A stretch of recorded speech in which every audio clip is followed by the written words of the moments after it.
Hey there. I just wanted to let you know that next week I will be offering a free live VBAC prep workshop called Three Steps to Have an Empowered VBAC, even without a supportive provider. The two sessions will be on Wednesday, October 9th at 12 p.m. Eastern Standard Time. The second session is Tuesday, October 15th at 2 p.m. Eastern Standard Time. You don't have to attend both. You can attend either one, or you can attend both if you'd like. Again, this will be live. Some of the things I'll be covering in the workshop are how to shift from fear and doubt to confidence and empowerment when it comes to your VBAC, the power of effective communication and boundary setting, and how you can still have a strong support system even without a supportive provider. This workshop is perfect for anyone, whether you're trying to conceive or currently pregnant and preparing for a VBAC. Again, the two dates currently being offered are Wednesday, October 9th at 12 p.m. Eastern Standard Time and Tuesday, October 15th at 2 p.m. Eastern Standard Time. If you want to find out more and register for one of the workshop dates, please go to thehannahgill.com/workshop. Hi, everyone. Welcome back to the show. Today, we're just going to have a quick little episode with me, and I want to talk about one major mistake that you're making as a doula when supporting your VBAC clients. I would argue the mistake we're talking about today is the most important to avoid, so I can't wait to dive into it. I'm your host, Hannah Gill, and this is Motherhood Flow.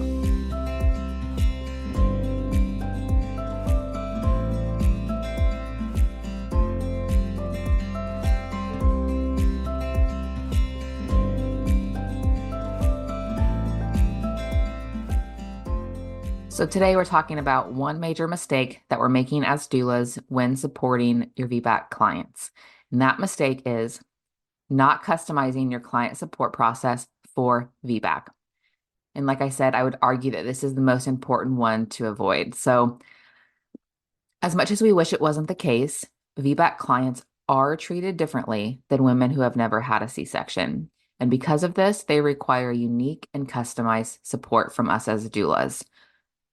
And here are some ways that they are just automatically treated differently because they are a VBAC. So they have a lack of support for their birth choices. They'll have limitations and stipulations put on them automatically, whether that be birth location, provider options, or intervention options.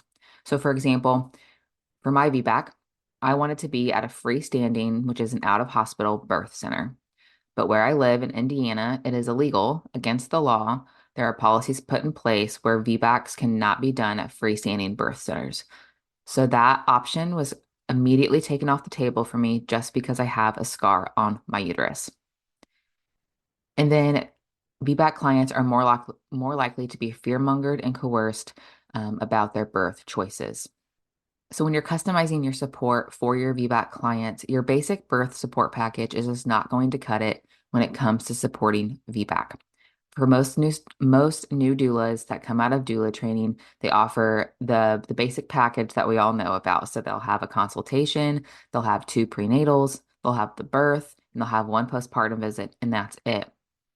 And they're not doing anything to customize that support to the unique situation of VBACs. They're just offering that to all of their clients, regardless of the type of birth it is. And it's completely okay if you're a new doula starting out and you're not customizing your VBAC support yet. Most doulas starting out aren't doing this. But if you're not, how would learning the unique needs and support of VBAC clients, what they require, how would that change your practice as a doula and allow you to customize your support for them? So here are a few ways you can customize your support process for your VBAC clients. The first is to do birth processing and fear release sessions before and after the birth. So a lot of times, VBAC clients with their C-section, they may have negative experiences or emotions or trauma surrounding that experience, or they may have even had a vaginal birth before their C-section that was traumatic or negative in their mind, and they need to process that. Even if their birth wasn't necessarily traumatic or negative to them, maybe they really haven't sat down and processed the whole thing and understood what happened from beginning to end. And then it's also important to process after the birth. So whether that end up as a VBAC or a repeat C-section or a CBAC, so a cesarean birth after cesarean, is important to process how their upcoming birth goes. How do I have a VBAC? This is a question I get asked a lot. Women will message me and say, I know I want to have a VBAC, but I have no idea how to prepare or how to find the resources. Well, that's exactly why I created my first steps to VBAC guide. It's called Preparing for a VBAC, your first 3 steps to an empowered birth experience. This is the guide you need if you're thinking, I don't know how to go about finding a supportive provider, or I'm not sure how to understand or process my C-section experience. If you have had questions about these things and you're wondering if you're on the right track, then you need to download this guide. I want you to go to ebbandflowbirthco.com/first steps, all one word, FIRSTSTEPS, or click the link where you're listening to this episode now. I know that getting started with VBAC prep and finding support is something a lot of women are struggling with. And I want you to have a solid foundation for your VBAC prep journey because it doesn't have to be such a stressful process. So again, go to ebbandflowbirthco.com/first steps to grab this free guide today. The next way you can customize your support is research birth locations and providers in your area. So one of the main questions I get from women wanting a VBAC is, what provider should I go to? What hospital is the best for a VBAC? Like, what are my options for where I am? And it will take a lot of the weight and the stress off of your client if you have done all this research ahead of time and you can present it to them, whether that be in a consultation or their first prenatal or however that may look. But a lot of times women are having to switch providers, go to different hospitals. Maybe they can't find a supportive provider. So if you do all this research ahead of time for your area at the various hospitals within a radius of you, or birth centers or wherever you may be, or home birth midwives, do all this research ahead of time so you can present this to your client and take some of the weight off their shoulders. Another way you can customize your support is to customize your package. Maybe you do extra prenatal meetings, or you just customize those meetings within your package for VBAC specific topics. I myself, so I have a basic birth support package for all clients, and then I have a VBAC specific package that has customized aspects of it. And the one thing I really want to note here is you don't charge more for a VBAC specific package.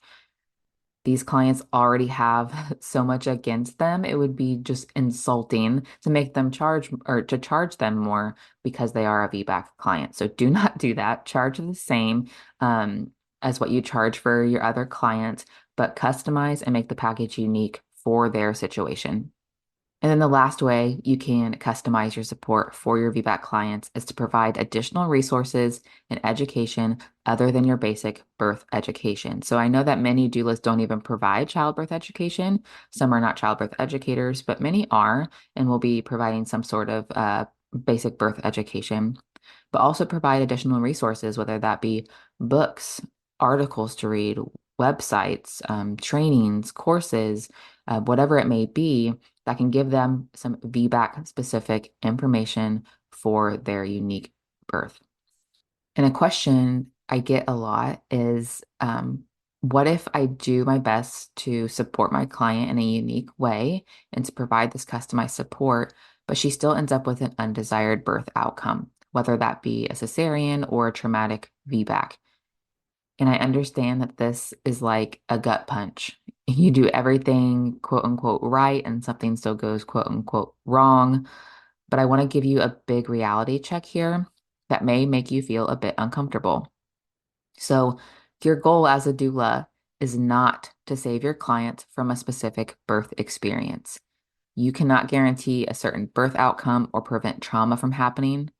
Your goal is to support your clients with informed decision making and preparation for the potential outcomes of their birth. So, for example, some women may go for a VBAC and end up with a CBAC, which is a cesarean birth after cesarean, but it can still be healing for them if they are supported and feel like they are educated and have a say in their decisions and they're taking ownership for their birth. So if your client ends up with a repeat C-section, this does not mean that you failed as a doula. Far from it. All right. Thank you guys so much for tuning in for this short little episode. I appreciate you being here. Until next week, keep flowing. You just finished another episode of Motherhood Flow. For more, head over to ebbandflowbirthco.com or on Instagram at ebbandflowbirthco. As a reminder, this podcast is provided to you for educational and entertainment purposes only. It is not a substitute for medical advice. Until next time, keep flowing.